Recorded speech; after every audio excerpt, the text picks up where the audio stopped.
go just for the sake of the page numbering so that you guys can see the numbers there. I just left a blank page in, and then I've started with the actual document. As you can see, there's a little table I've put in. We're going to have a little graph we're going to put in and see how that all works. We're going to look at some spacing techniques, and of course, we're going to put in the references. So this is sort of our final product that we want to achieve.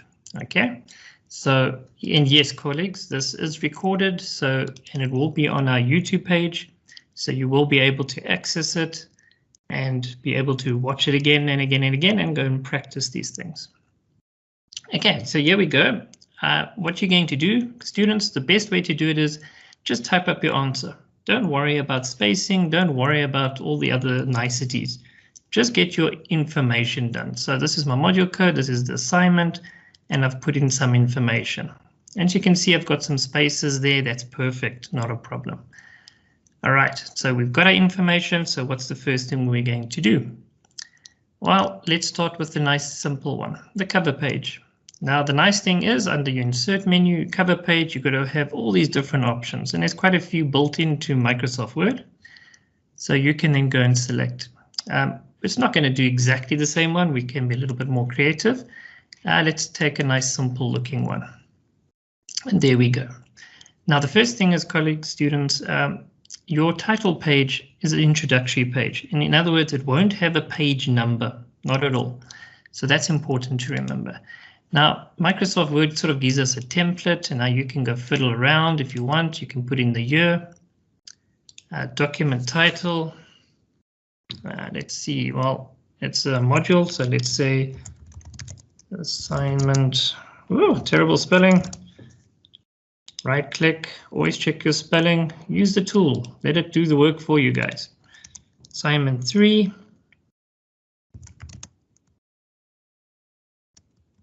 Something simple like that. Okay, subtitle, maybe there I'm going to put in my module code. You can be a bit creative over here, it's not a problem. And of course it already knows who I am because I'm using Microsoft Word. And there we go. So this information's in my cover page. It looks nice, neat, simple. Doesn't have to be too graphical and things like that. So I don't need this information anymore. So I can delete this. Right, then the next thing I want to do is I need to create some space here. So after my cover page, I need to put a little bit of space because I want to put a table of contents. So what I can do is I can just click on still under insert menu, blank page, boom, there we go.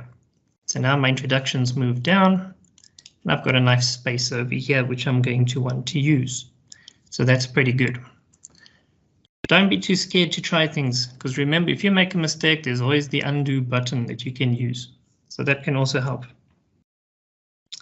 All right, so then we're going to look at, let's go have a look. So I've got my spacing there.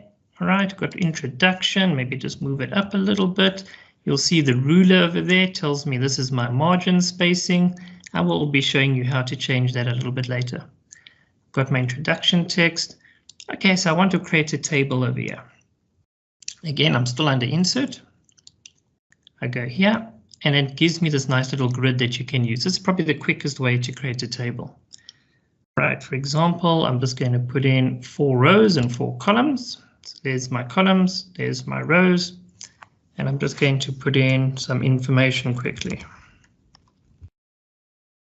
They wanted some information about amount spent on day and the items,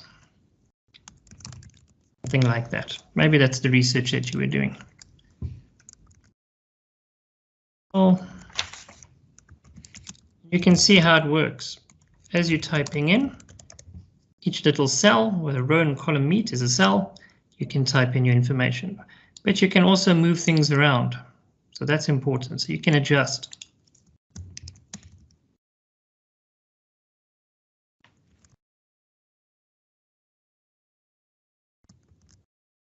So you start constructing a table. All right, again, maybe I want to squeeze this up again. And of course you can go this way and this way. So take note, it's flexible, it can move around.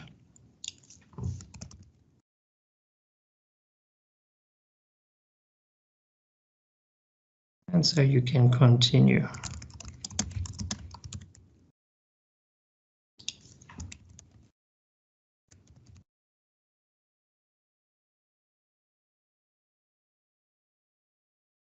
Okay, so that's just what they wanted from us.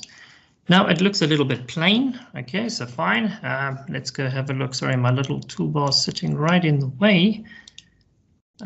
On the design, what you can do is you'll see, oops, let me just go back one step. So when you're working in a table, we call this an object. It means it has properties, things that you can do to it. And then you'll notice there are little toolbars that pop up, but only when I click inside of it. Let me just move this little guy around. Thank you. All right, there we go. So there we go. So as I was saying, so when you click inside of it, you've got these little toolbars that come available. If I click away, you'll notice they're not there because they're specifically arranged for this object. They belong to it. And these are the things that you can go and change. Now, for example, I've already clicked inside my table and I want to do some quick styling, and then you'll see there's a whole bunch of options that you can actually use. So it's totally up to you. It's very quick formatting. You can select this one, for example, and there your information now really looks formatted. So that looks really good. So yes, nice. If you want to change the size, notice I'm selecting all the text. You've always got this pop-up little menu that always pops up. So you can maybe make it a bit bigger size like that if you wanted to. If you want to change the text, there you can see the font colors changed. And of course you can insert and delete and a whole bunch of other techniques and things. So there we go. That doesn't look that great, mind you. Red and green is a bit of a bad combination, but okay, but I'm sure you're getting the idea of this. Okay, so you can do some formatting on a table. And just remember, when you click inside the table, you've got all these little things that pop up. For example, layout, you can go say insert below if you wanted to add some more columns. You can also say insert left or right, depending on where you're clicking. Hey, so if I say on the right side, there it is. Okay, so and of course, if you don't need it, you can just, well, you've got an option. You can either say delete what you've selected, or you can just use the undo button. Remember that little guy is your friend. Of course, now the size again has changed, so I can move it around again. So don't be scared. It's pretty fun. All right, and then you've got a whole bunch of other features that you can also do. Right, so that's basically how we can put in a nice little table. All right, then I've got some more information in my document, and now I want to put in a graph. Yes, I want to show the lecture that I've already done some homework on this assignment, and I want to just do something cool. Again, under the insert menu, you'll find there's a chart option. Now what will happen is it will give you a whole bunch of different versions of charts and types of charts, but you need to understand what are these charts for and why do you need to use them. So for example, a pie chart, as you can see, the design is to say there's some information that you want to show what has got more relative than the others. So that's quite cool. So let me select it. And what will happen is it's going to put a default in for you like that. And then you notice automatically your little Excel sheet is going to pop up. So this is quite fun. So it's like you're working in Excel, but you're actually working in Microsoft Word as well. We call this an embedded chart because we're putting it in and it belongs to Excel, but we're using it in Microsoft Word. Now, if I want to change this, by default, they give you some information, but I want to change this and I want to put in some my own information. So first quarter, let's change that to month. Month is a little bit better. So January, and now of course, let's put it in February.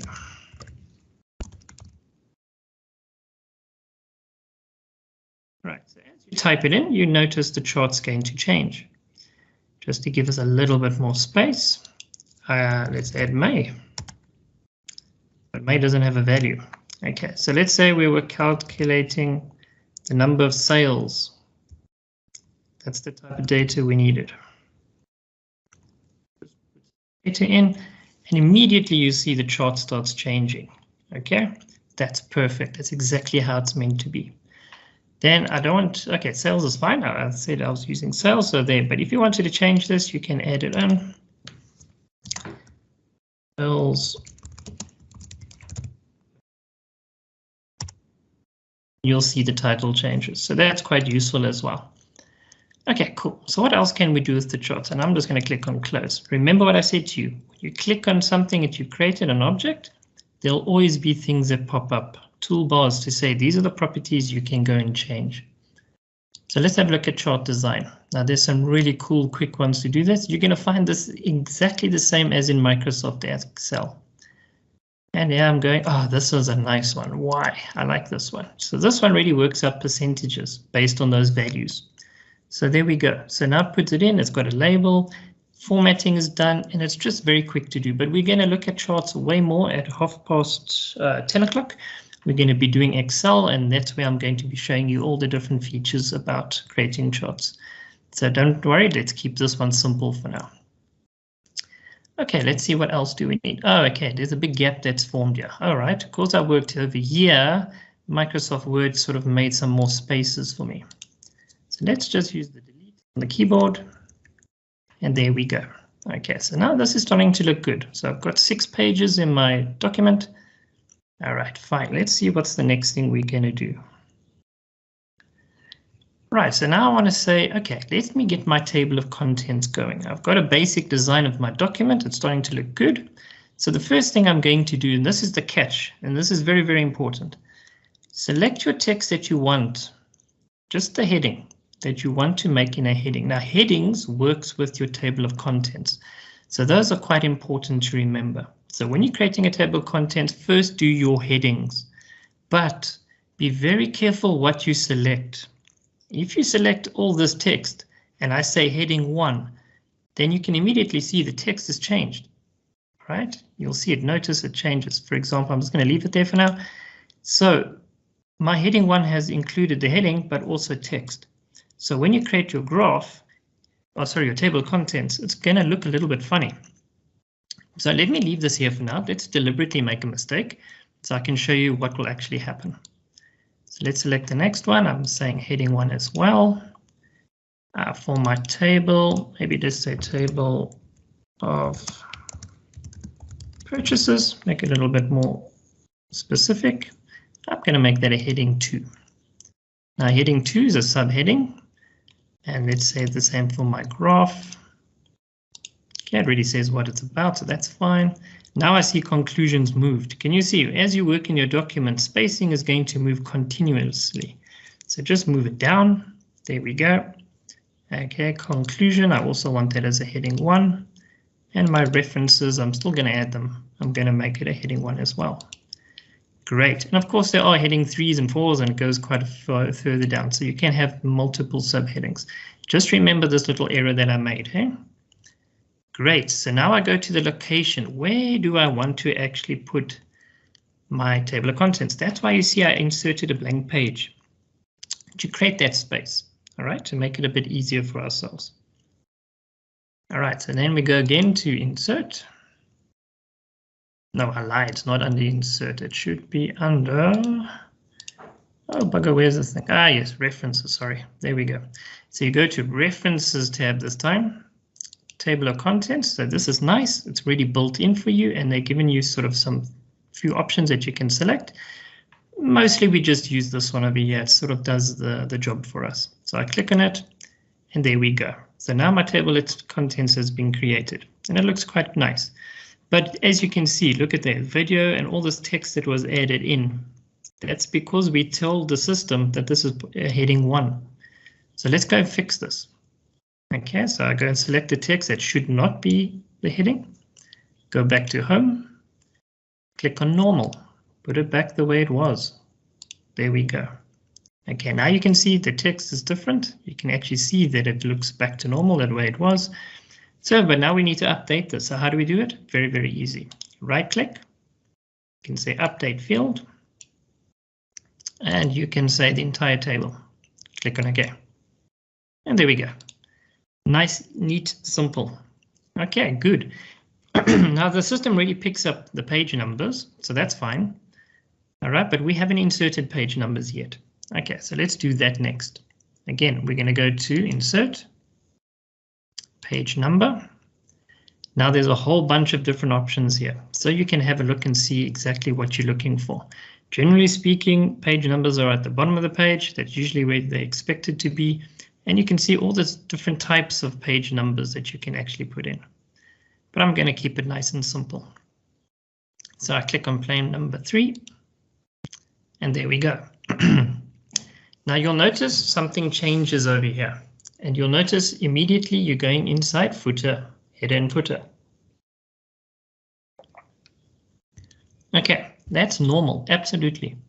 Now your footer is the bottom section of your page, where you can put some information that repeats itself or self-generates. Your header is the opposite, that's at the top of the page. But again, you can put in information there as well.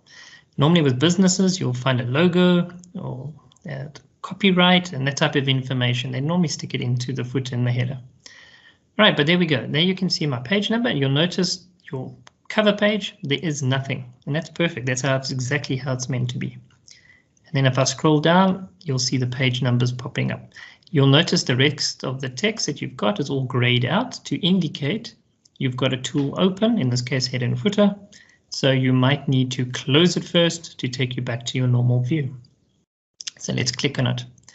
Okay, so one thing that's interesting is you'll notice I've got two pages here that I'm working with at the same time. If you click under view, there is the option multiple pages. Okay, so that allows you to actually do exactly what I'm doing, not just having one big page in the middle. So just check these settings out as well if you want to work in this sort of fashion. Although it's quite easy to do it this way when you're formatting. Right, so there we go. Now we've put in our page numbers, so that looks pretty good. Okay, but there was something about page numbers. Hey, I said to you, we're going to have Roman numerals and then we're going to have numbers. So how do we do that? This is quite tricky, so pay attention. So what we're going to do is, well, I'm just going to click over here, right? And then I'm going to say under layout. Okay, very importantly, I'm going to layout. There's an option called breaks, and there we go. So we're going to say next page option.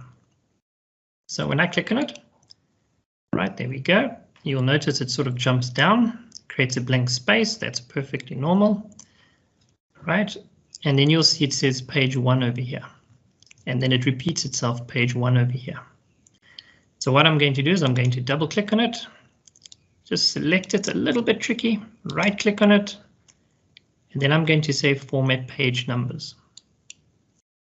Right, and then it's going to say currently using 1, 2, 3, and I'm going to say nope, I want to have Roman numerals. There are quite a few options, so you can select, but normally you'll find books tend to have this little guy, so that's fine, we can use it. Start from the previous section, no, we want to start from the beginning, so that's perfect, so you can click on OK. All right, and then you'll see your header is open again. So there's 1. This one here, I see it doesn't generate it yet. There we go. There's normal numeric 1, 2, and 3. So there we've created this space. I see this one hasn't generated yet. So let's quickly correct that. Click on close.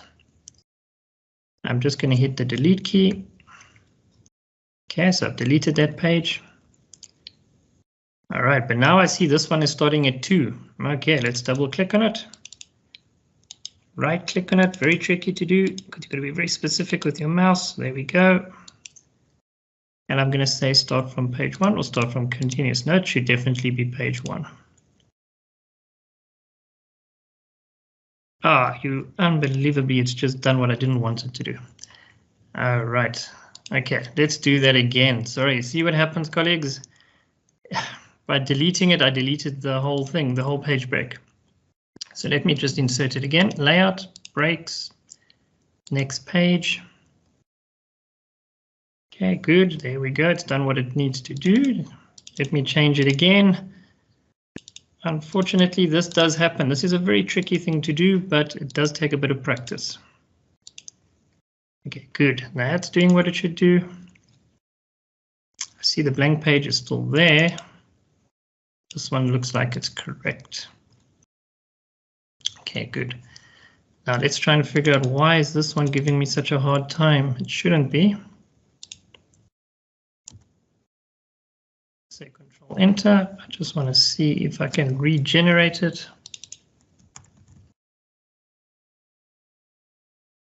Okay, so there's 2, but this one still remains. It's giving me a hard time. I'll put it forward for now. I'm just going to try and fix that, guys. Let me just put in a heading over here. Okay, let me just going to update the table itself. Okay, so there at least it picks up number 2, and then it starts from 1. But it's picking up 1 twice. Okay, let me see if I delete it this way. Okay, so that seems to have done the trick. You've got to be careful, guys. If you delete the wrong direction like I did the first time, then you will notice that you actually delete that break. And when you do that, then you've got that blank page. Okay, so there's fine, and 1, 2, but now the blank page is moved over here. Oh boy, it looks like we're going to be struggling with this a little bit. Let's just do an update of the table. So it's picking up page 0 now. All right, let's just go insert.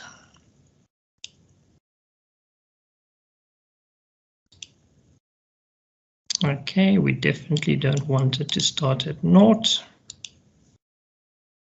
Please start at 1. See, don't panic with these things, guys. It's just a matter of figuring out what Microsoft Word is trying to do. And there we go. We've managed to correct it. Table of purchases is heading 2. Perfect. So there we go. So there you can see Roman numerals, and now it begins with 1, 2, 3, and 4. That was fun. I tell you, colleagues, you practice this thing 100 times and you're still going to sit with problems. But there we go. So you've got to fight with this thing until you can see that you can actually get the Roman numerals. Just to show you guys forwarding, okay, you can put in some text. If you need to put in some quick text for any reason, you just want to show somebody something, this is a very useful function. You type in equals rand, you open parenthesis and closing, and you hit enter. And what it does is it creates a whole bunch of text for you. Okay, so there I've put in my forward. Just for demonstration purposes, I'm not going to be typing what you guys don't want to watch me typing the whole day long. And there we go. So now we've managed to put that in place. So that looks pretty cool. Now, definitely there's going to be some sort of formatting that they're going to want you to do. And this happens almost all the time. So what you do is select your text. That's a really, really important rule. Please make sure you select your text before you do formatting. If you don't select, then you're not going to be formatting anything. So rule 1, select your text. Now, on your home tab, you'll see there's a whole bunch of options that you want. But I know for a fact, if you click on this little guy here, it's going to bring up the settings. I know they always talk about line spacing. You would see this very, very often. They're going to say to you, please use double line spacing or 1.5 line spacing. So you click on it and you can see the preview window automatically changes. Normally they give you this in your assignment. So you click on OK, and now you'll see the line spacing changes. The other thing is they like to say, please use, is it Arial? Normally Arial, yep.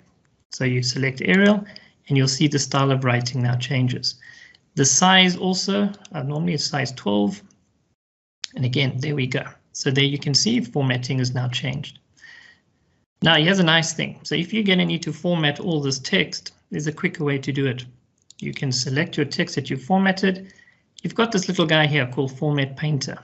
It's also over here, same little guy. You click on it, you'll see your mouse now changes, and then you can simply click and drag over the text that you want to format, and then it copies the formatting that you've used.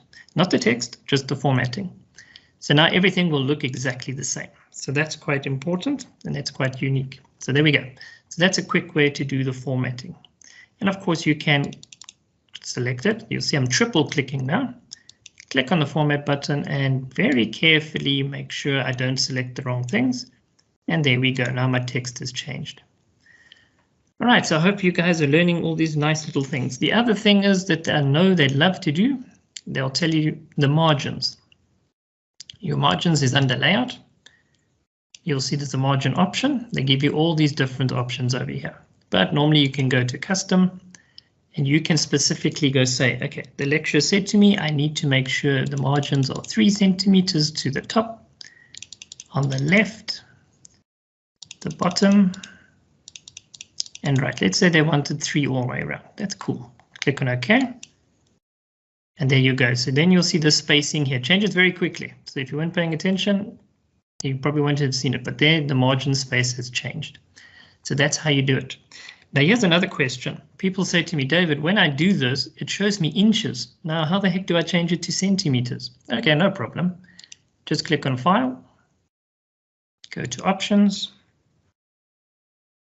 look for Advanced, go down, down, down, down, down, and there's that option sitting right over there. Click on it. Normally it will be on inches. Now you can just go say 1 centimeters, please. And that's it. Click on OK, and then automatically it will update itself. So that's how you do that. Also under layout, there's your orientation. Portrait is by default. That means the page is this way, or landscape goes across. But normally they want portrait, and normally that's not a problem because it's there. All right, let's see. Formatting. OK, so you've got all your general stuff. The paragraphs we've had a look at, so that's good. OK, so let's continue.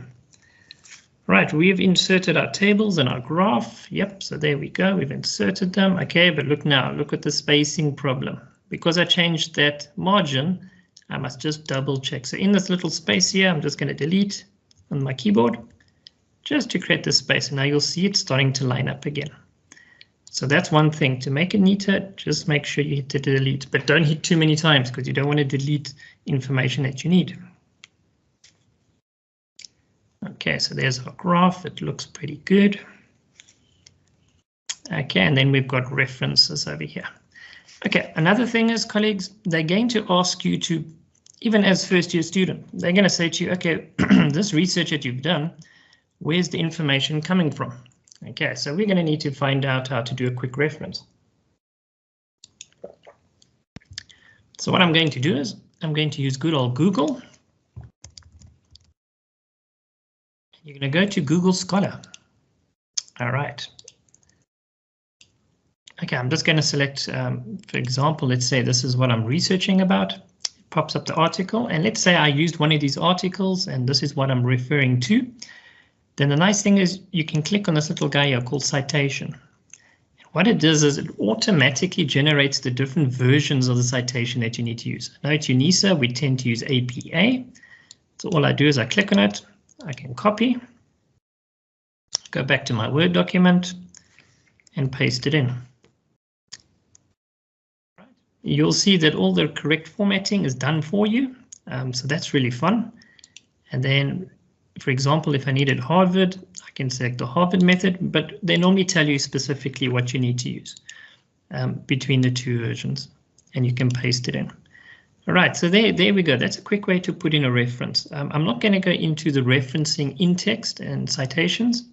I just wanted to show you a quick way to do referencing that in case you need to refer. And it's a good thing to do this because as you go in your studies, you're going to have to do this anyway. You're going to need to put in your references. So like this is perfect. Even if it's an HTML or web page, just copy and paste it in. That's also fine. But normally they give you some sort of guide. Just to show you guys, I just quickly copied this. I know UNISA does have some very good resources. We will share this with you as well. For example, Chems, they've got a Harvard referencing style and they've got this whole information here that actually can show you how this works. There's plagiarism, there's that thing called Turnitin. You're going to love that thing sooner than later. So yes, it's going to be available to you and it explains to you exactly how it goes. What I would also suggest is, I know the library, they tend to do a lot of training on referencing.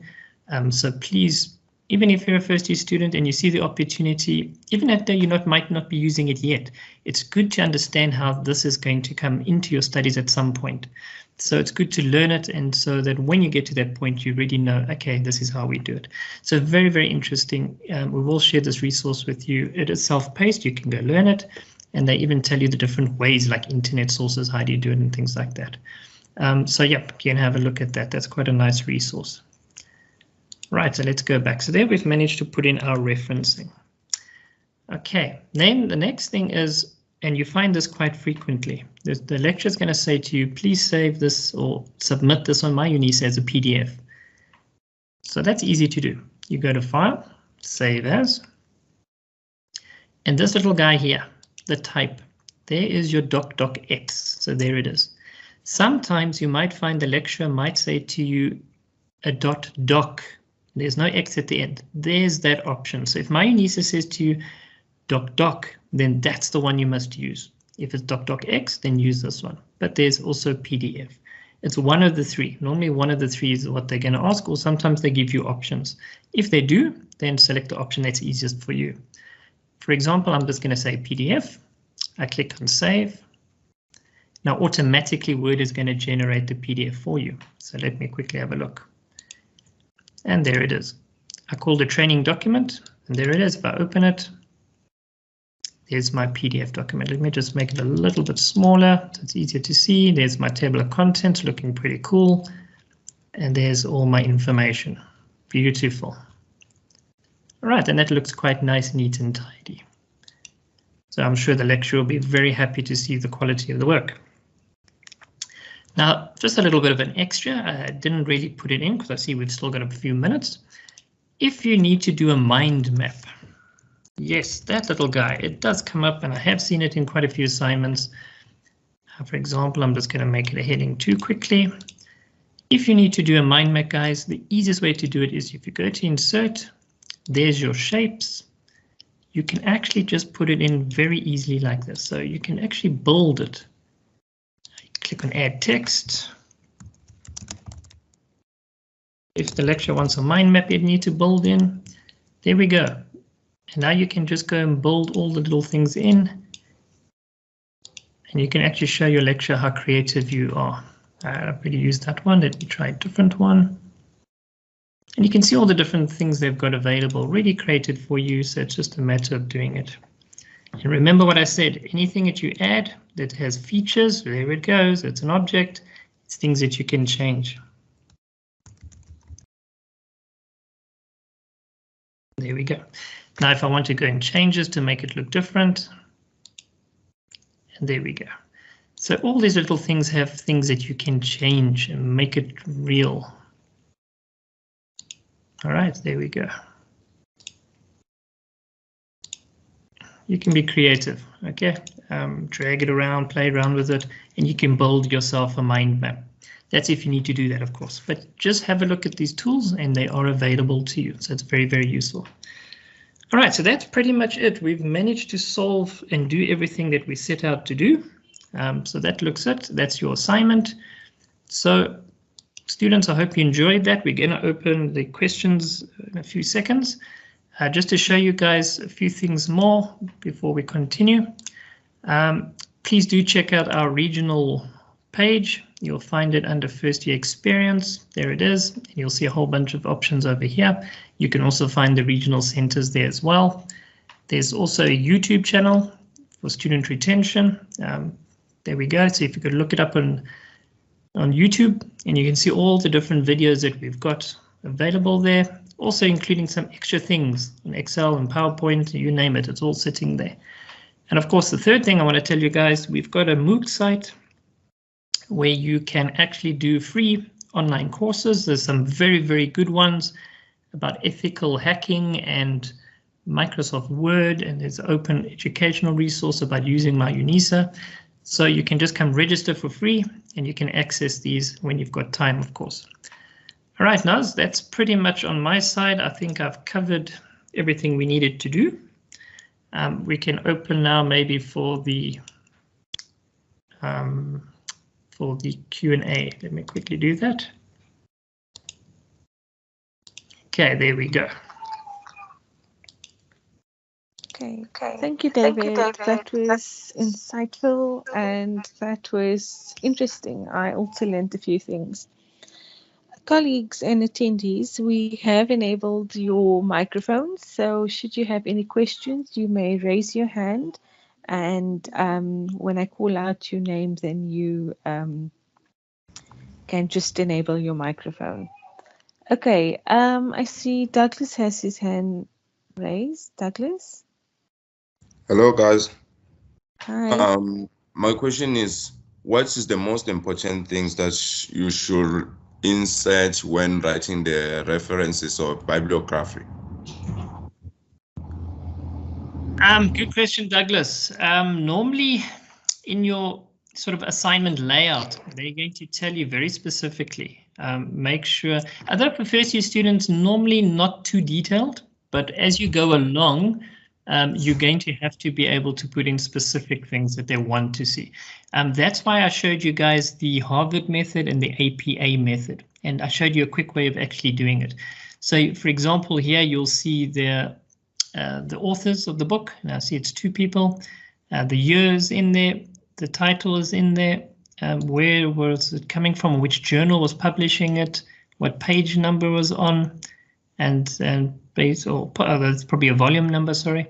And then, or year and volume number, and then the page number that it refers to. So with references, they normally are very specific. They tell you this, but if you use the Google approach, like I did, then generally everything they need should be there. I hope that answers your question. Yes, it did. So, hello? Yes, Douglas. So is there any font and sizes that you have to use when writing the bibliography? Yep, normally they will give that to you if you want it in a specific format. But generally speaking, if they don't give it to you, then it's normally Arial size 12 would be fine. Okay, thanks. But always check the Douglas, tutorial letter. Yes, Naz? Yes, Douglas. You see, there has to be like consistency in your report or in your assignment. So you can't be typing in Arial and then doing your references in Times New Roman. So you decide what font you choose, and you run that font right through your document. So it looks neat and it looks coherent.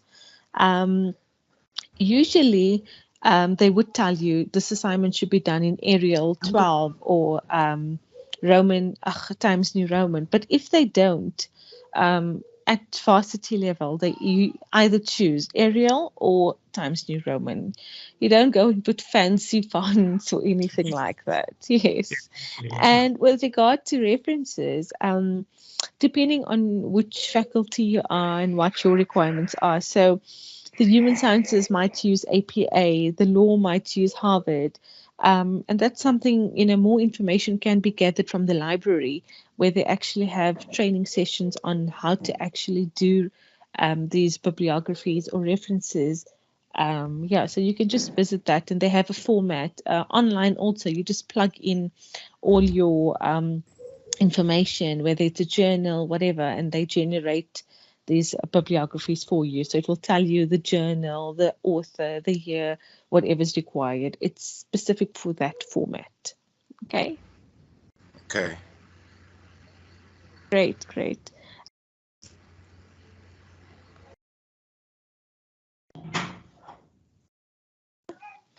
I see Tapiwa has a hand raised. Tapiwa? Morning. Morning. Thank you for an informative session. However, could you please repeat how to put references? I didn't quite get it. It was a bit too fast. Thank you.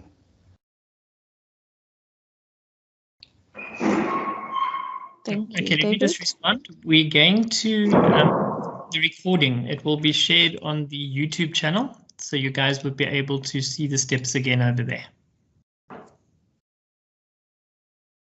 Okay, thank you. Pleasure. Okay. Let me just take a few other questions before we actually go into there. Masingita Ndlovu.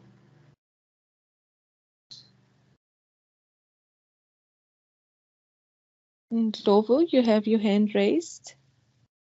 Yes, I have a question. My question is, Mr. David, like when he was putting reference, he copied from the internet. So my question is, if we copied from the internet and paste it to Word, don't the lecturer see that piece of evidence is copied? Don't you mark it as plagiarism?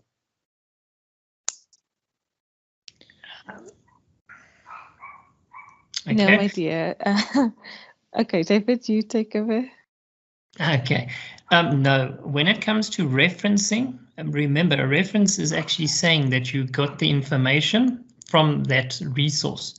So when you're copying it basically from what I showed you, like Google, I'm not copying the content of the person's work. I'm simply just copying the format that the referencing needs to be in. You can type it in, or you can go and copy it in. Because it's a reference, it's not the same. Plagiarism is talking about when I'm copying someone's work and I'm pasting it into it. Definitely, then you're wrong. But if you just the formatting of referencing to say this is the person's work that you used, or the ideas or concepts, then that approach is not a problem. Okay, thank you. So copying references is not a problem because that's actually not plagiarism because you're referencing. But should you just copy and paste from articles, like the content of the work, whatever they're saying on Google, you just copy and paste everything and you put it in your report or in your assignment, that is plagiarism. So that's just something that you should keep in mind. When it comes to references, no, that's not plagiarism. Okay.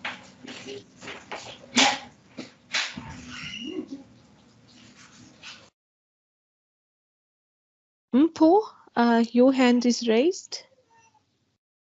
Mpho, you can unmute your mic. Okay, hi. Hello, sir. Hello, ma'am.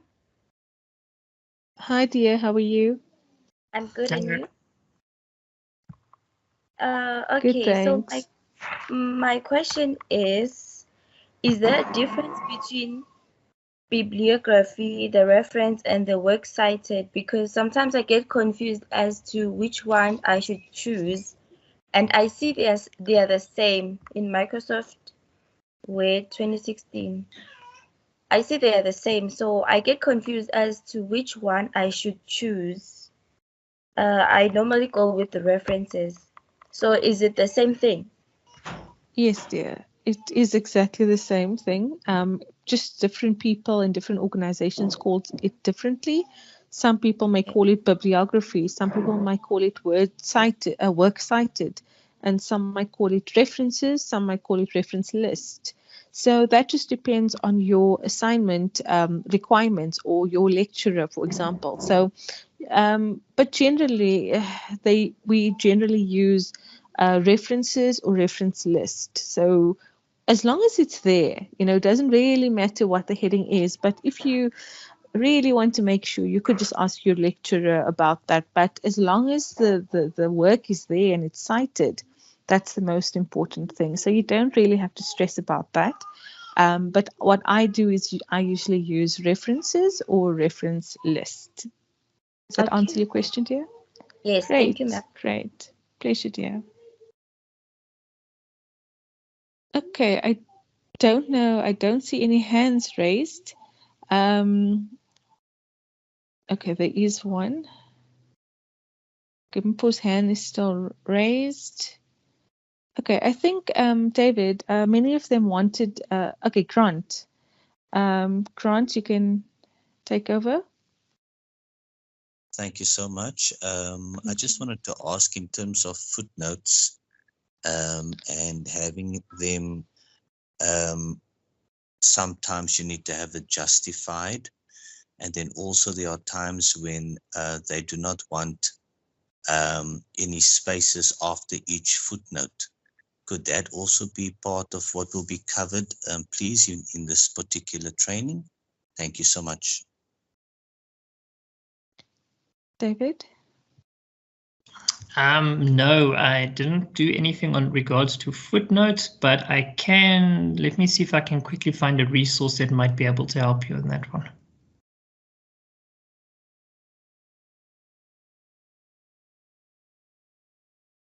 Okay, Grant, David will try to find something for you, but it will not be covered in this session. Okay, I see there are some hands. Pleasure, Grant. Okay, okay, I see someone else's hand is raised as well. I think it's mine. Okay, sure, you can speak, please. It's Leon Roots here. I'm an academic. So just to maybe help colleagues to remember why we call it a list of references and not a bibliography, is a list of references refer to only references that you have used in your text. So you must not add any source that you have not used in your assignment, because we see sometimes students just load up a lot of references because they think it looks good, but that is not the correct way. You must only reference the sources that you've used in compiling your assignment, and there is references in your text. The second thing is also sometimes when we look at using Turnitin, it does pick up that you repeat your reference in the text as well as in the list of sources. But that's why the Turnitin is looking at similarities and at areas that you have to overwrite. So you have to go then through that report point by point to check what is the problem. You cannot work only with the first page where you get a percentage of similarity. And remember that tool doesn't 100% really bring forth a percentage of plagiarism. It just shows you, maybe you even repeat yourself in the text. You write too many times, you start a sentence with in this moment. So it picks that even up in your text to also show you repetitiveness in your writing. But I know that there will be training later on more on the Turnitin tool when we need, but there's a lot of resources also available. So I thought I just want to share that with the colleagues. On footnote, preferably people prefer that there should not be spaces between the footnotes so that it fits into the bottom part of your page, because sometimes if you do, it actually moves even sometimes the space of your margin at the bottom.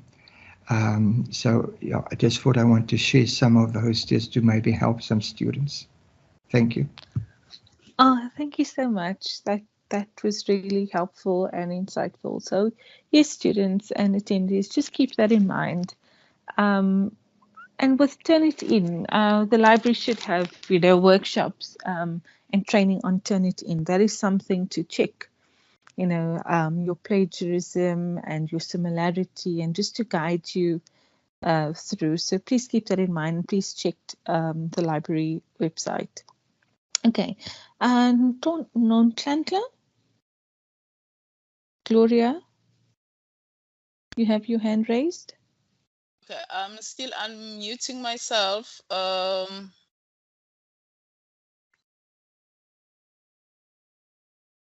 don't know if you can hear me. Yes, you're loud and clear. Oh, you can yes. Now. Okay. No. I just one point.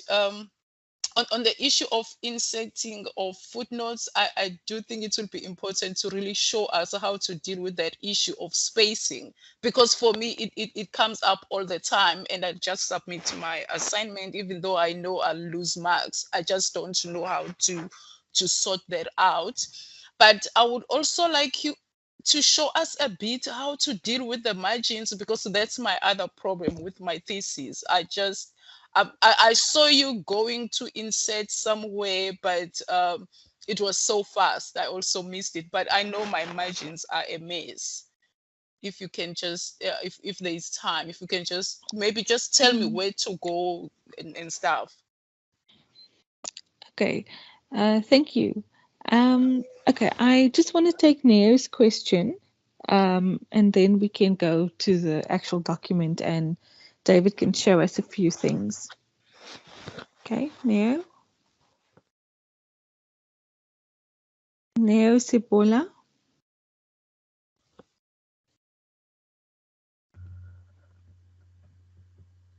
I think you need to unmute yourself. Click on the mic. Can you hear me? Yes, I can. There we go. Okay, I wanted to ask about on how to insert charts, because I saw that you open the window of Excel. I don't know if you can find it from Word, or you go to Excel, then create a chart or graphs. So okay. I wanted to ask on how to create that chart. Okay, great. David, I think maybe we should go back to the document, please, and we can show them table of contents, how to insert that again, the Roman numerals, which is regarding the page numbers, the charts, and maybe footnotes. I think that was what the attendees actually wanted more help with. So, and the margins. The margins. Oh yes, dear, the margins and her margins, please. Okay, thanks, Naz. Okay, students, I am good. Just, yeah, the footnote section, guys, there's a very, very useful website called gcflearnfree.org. There's a whole bunch of topics on here, and they specifically deal with Microsoft as well. So if you go look at Microsoft Word, and for example, there are headers, footers, page numbers, and more. So if you go have a look at these things, you'll see footnotes there. They're also showing you footnotes, how to do it. There's a video, and of course, there's even the steps itself, how to do it. So if you need that sort of help, that extra sort of help, and you just want to learn more, please go to this website. I'm sharing it on the chat side so that you guys would be able to then also be able to access this information. Let me quickly do it right now. All right, there we go. Oh, I've done it twice. Wonderful. Okay, so just check in the chat. You'll see that I've actually added this information in. It will definitely be helpful. Okay, so let's quickly go back with regards to chart. Okay, let me maybe just start a blank document. Okay, so let's do the chart one first. So what you do is you go to insert. You'll see there's an option for chart. Ah, there it is. Good. Click on it. It gives you all the options, right? So if I just want this type of chart, for example, then I click on OK. All right, then automatically it will happen now. I think his name was. Automatically Excel is going to open. So in other words, you creating the chart inside Microsoft Word. It's embedded. In other words, it has properties that you can change, and then Excel will automatically open. But if I close this, right, and I want to go back there, you can right click on it, preferably not on anything in the chart, sort of in the white area. You can say edit data, and then Excel is going to open. So you're going to work in Excel over here, but your chart is in Word and it's going to change over there. So that's how that works. Then the other thing was the under layout, you can go to margins,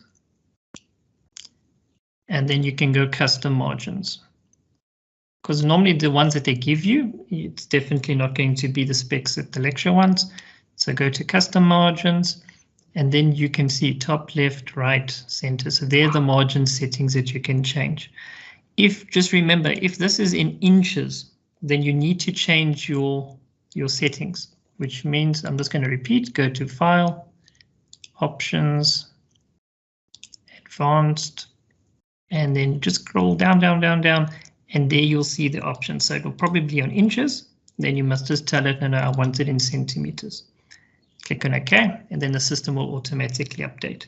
So that's where you do your margins under layout, and there's margins.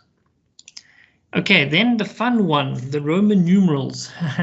Okay, let me see if I can do this again. Let me just quickly insert some pages. Okay, let's try again. Right, so there we've got our 4 pages, right? Okay, so I'm going to go to this page over here, and let's say again, I'm going to be under layout. Let's say breaks, insert page break. Okay, next page, click on it. You'll see the mouse moves across. Now, let's make it so that we can at least see the page numbers. Let's put page numbers in. Click on close. Let me see. So there's page 1, there's 2, there's 3 and 4. Okay, double click. So now this is the tricky part. You've got to sort of select it and then right click on it, page numbers. Let's go put the Roman numerals in. Click on OK. Just want to close it. Let's have a look. So there's 1, 2, 3, 4. Ah, there we go. Okay, so there we go. So because I put in a new page, so it's 1, 2, and 3. So that's Roman numerals, and then it starts from 4. But because I put the page numbers in, the system now still sees this as 4. So I'm going to have to double click on it, right click, say format pages, start at is now what I need to do. And I say I want to start from 1. Then I click on OK. Click on close. At least that went a little bit easier in the first attempt. So there you can see there's your 1, 2, and 3 Roman numerals. And now it starts again at 1. So if I put another page in here, then this one will be 2, and there we go. It does take a bit of practice, guys. As you could see, even the most prepared times, you can find it will catch you somewhere along the line. But maybe do that before you start typing in your document. But yeah, play around with it. As I showed you now, it's possible. Sometimes it's just a little bit tricky. I think that was it, Henos. Yes, I think that was it.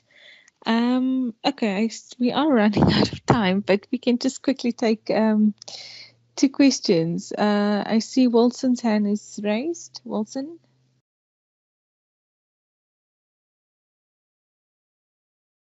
Wilson, unmute your mic.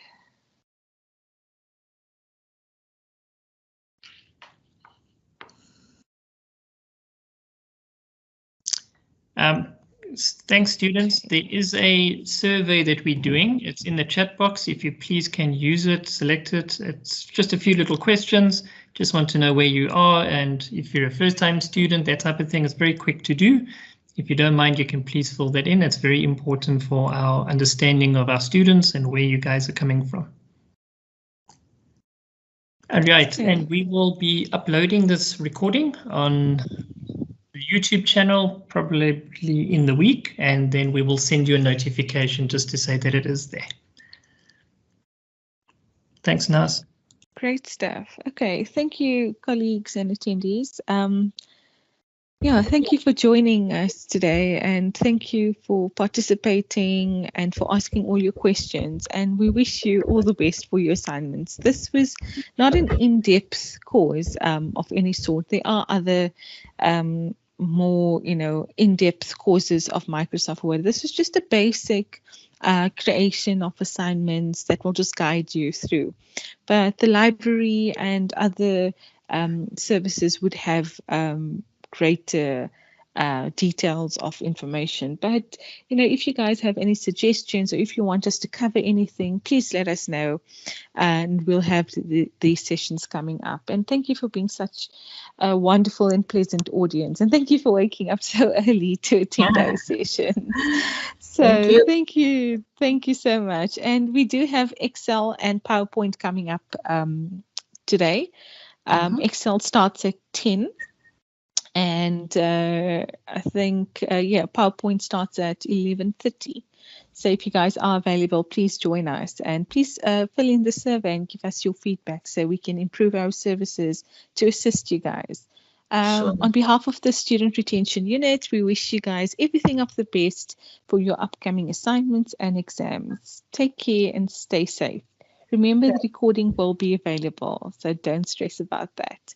All the best, dear, and just do you and do the best that you can do. All the best. Take care and goodbye.